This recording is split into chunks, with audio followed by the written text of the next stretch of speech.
where we were gonna get the money to pay for this house. Look, Ricky plays to Shaunda, the online slayer. Leave a comment, sure to welcome all haters. Like a dislike, she still gonna keep it radar and move on to the next. So keep her on your radar. What it do? It's your girl Shaunda Savvy. Hello to all the familiar faces out there in the world. If you are a first-time visitor and you would like to join the Savvy crew, then all I would like for you to do is hit that like button, comment, and subscribe. So today I'm going to give you some information on how my hubby and I was able to obtain our house with no money down. And what I mean by no money down is we did actually place a deposit, but at the closing we ended up getting that money back plus more. So of course there are some things that I want to go over before we get started, and that is, of course, I'm giving you the information that worked for my husband and I. Of course this information may not work for everybody, but I'm sure it can help some of you. Any information that I do give you today, I do suggest that you do your own research, speak to your own loan counselors, ask all the questions that you can, and make sure that what I did or the information that I'm giving you will actually work for you as well. There are many ways to obtain a home. Actually, you know, and it's so crazy because there are a lot of people that are afraid, and I and my husband were actually a few of them. But there are so many resources out there to help you guys. So work hard. If you come to a brick wall, don't let it stop you, okay? Get creative, ask questions, and do your research. So it did take us about 7 months to have our home built. It was built from the ground up. We ended up actually finding a community that was giving pretty good deals. They were building homes for you, and they were also including all of the appliances in the price. At the time that we found this community, my husband and I completely were not prepared for a home. We had no money saved. We had been working hard. We wanted to quit our jobs, so we understood that we probably shouldn't. We should probably hold on to those jobs. But also, our credit was not the best. But anywho, after we did see these homes, we were like, okay, let's just try. Let's give it a try. So we went in to give it a try. They ran our credit. This was the first time. Then they asked for a deposit. The deposit was $1,000 to hold the land. Okay, so we were like super excited because we weren't expecting any of that. We were like, oh my gosh, we're about to have a home built. But even though we were holding the land, now we had to work hard to get our loan approved to own the home.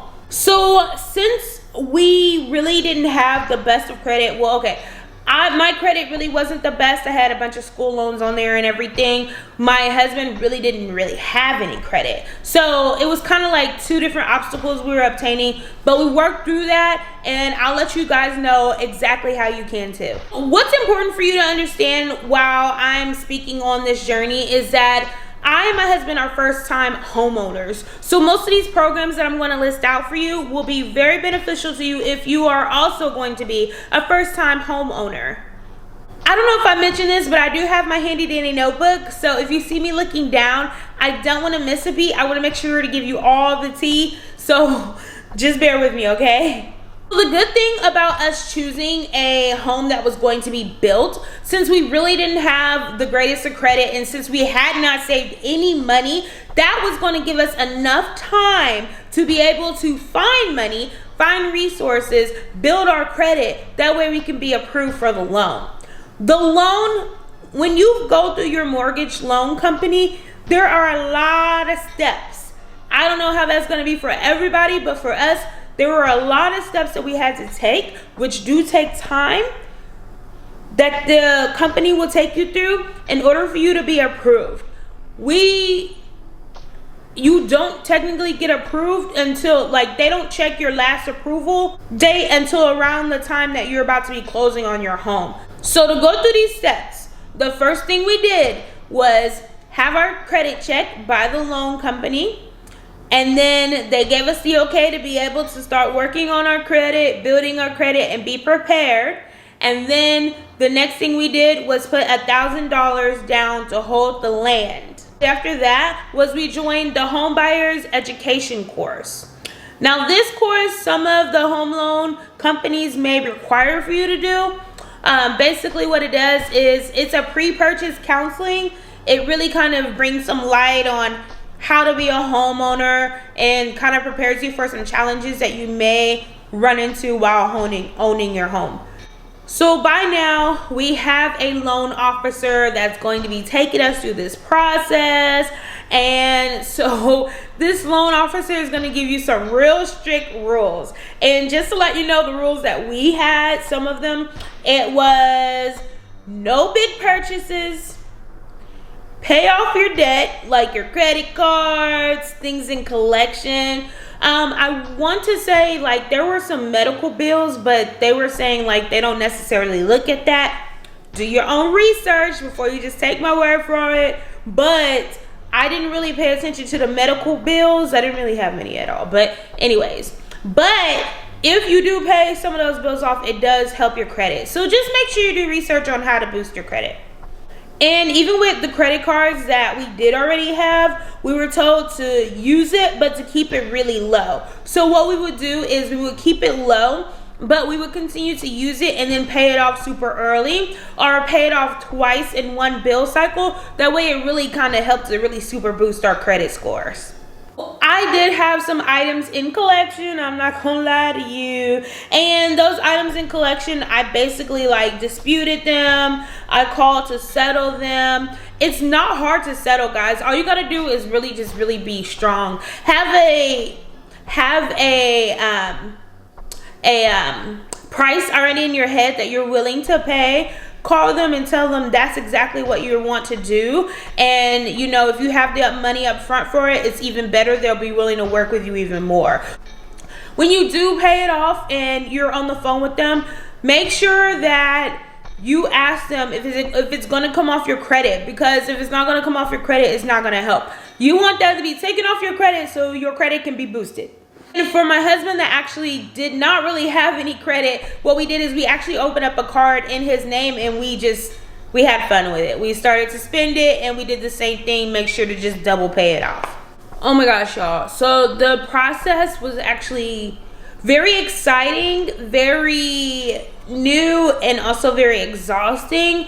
The loan officers will require so much information, and they require it randomly. Like whenever they need the information, they will email you or they may call you and they will ask for a list of things, and they will expect it like real soon.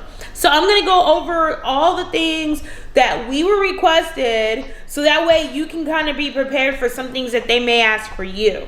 Of course, they requested our W-2s, 1099. They wanted to make sure, and that was from like 2 years from the previous couple of years. So there are websites. If you don't have that information on hand, go to the HUD.gov website. You can print out your old like tax returns. You can print out all that stuff, all the information, so that way you can give it to them, okay? And if you have any questions, make sure you ask them, because they can help you understand where to obtain this information. We constantly, and I'm telling you, we constantly had to send them our pay stubs, like our pay stubs and our bank statements. And I'm talking about the full bank statement of the month, honey. And I'm telling you, like, with them saying no big purchases, I was so nervous giving them my bank statements because I didn't have any big purchases, but I had food purchases. And I'm like, you know, I know McDonald's is on there a lot. I was stressed. I was stressed out, y'all. I was stressed. So I was eating fast food a lot. And I'm like, I'm gonna work on that. They weren't asking me about the fast food purchases, but I was just stressed. Another thing, of course, they want copy of your driver's license. They pulled our credit 3 times during this process. The first time when we put the deposit down, once in the middle to make sure we were still, you know, doing well. And then the last one they pulled on right before the closing. And that last time was the one that was like, okay, determine if we were approved or not. And then also in between, I don't know if they're going to have you guys do it, but we also had to sign up for hazard insurance. So in between, like for things that were on my credit, like let's say they had like a change of address, that I changed my address or anything, like they would question me about like why did you move this address? Why did you change this address in this year? It was crazy questions. And I would literally have to write down what was going on, why I did it, why I changed this, why I was late on this one payment 4 years ago. Like, it was crazy, y'all. I had to do like any inquiries on my credit. I had to write and explain why I had inquiries on my credit and things like that. It was just a lot of explanations. So like I said, we had not had any money saved, right?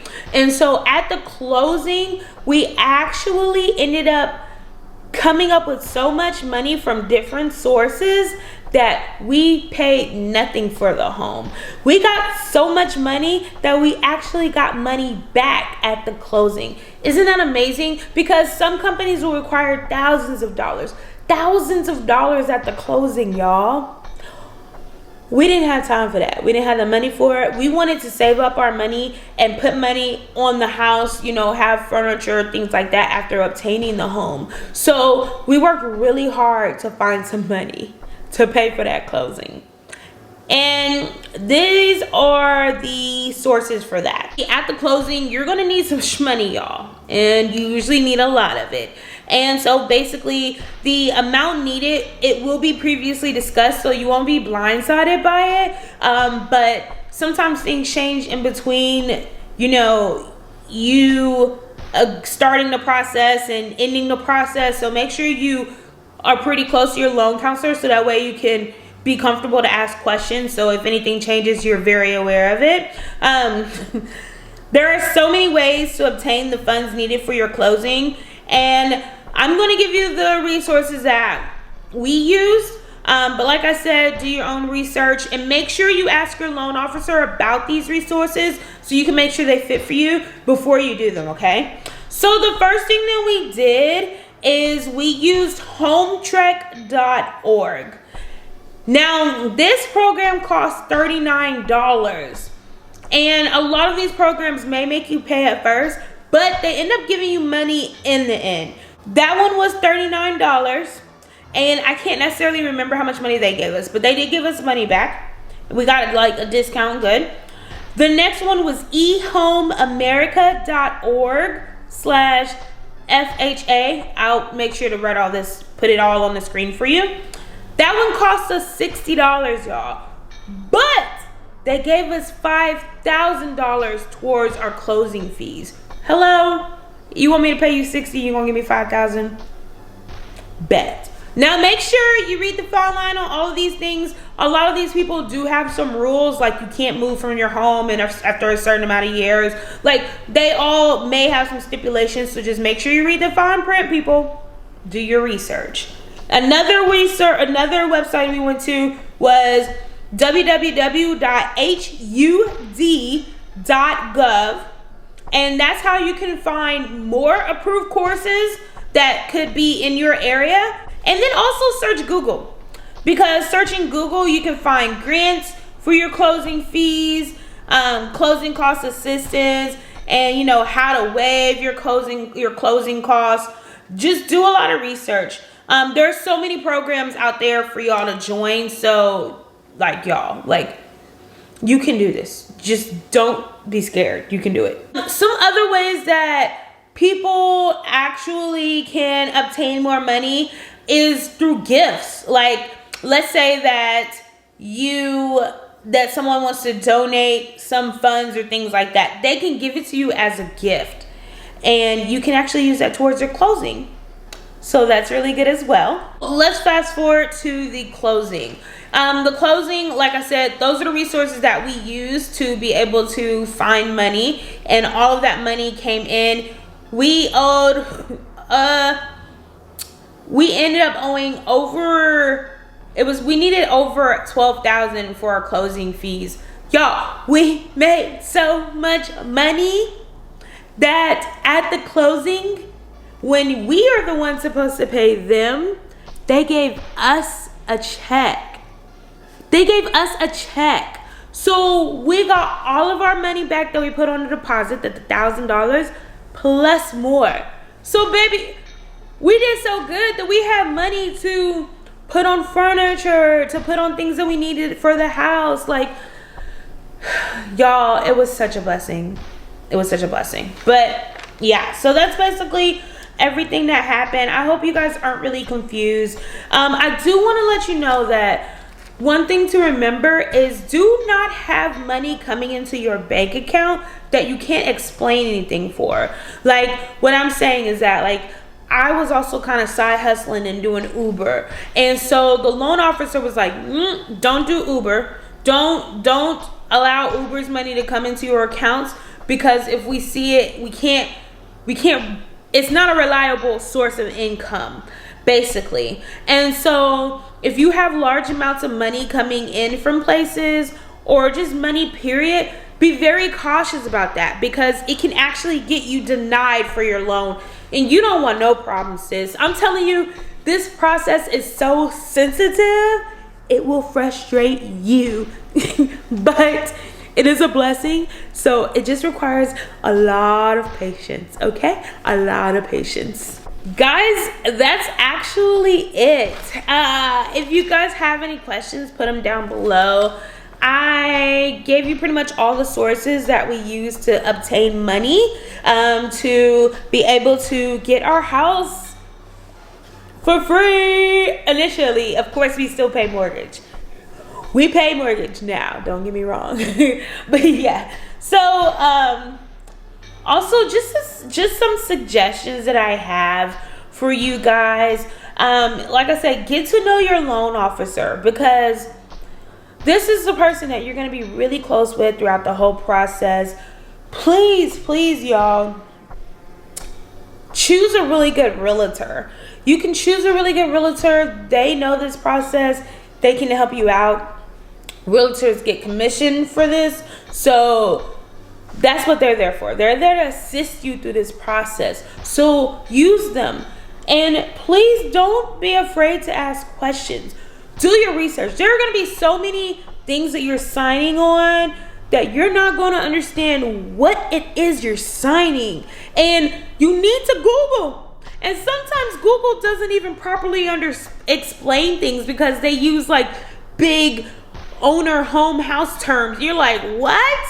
What does that mean? So ask questions, y'all. Like, don't just sign off of a bunch of stuff that you don't understand what you're signing, okay? Because owning a home is a very big decision. It is an amazing thing, but it's a very big decision. And so you want to make sure you're doing the right thing. The last tip that I have is the process may get stressful and it may stress you out, but stick with it. It is so worth it. And it is, y'all. If I could show you my house, it is so worth it. It just feels really good to have my own space. Anyways, I hope that my information was actually really helpful for some of y'all. I hope that you guys are able to obtain your own homes. Let me know down below if you have any questions, if you're going through the same process, or what your experience was like. I really like sharing those stories. All right, guys, you could have been anywhere in the world, but you're here with me. And of course, I thank you so much for that. I love you all very much. Have a good one. Bye.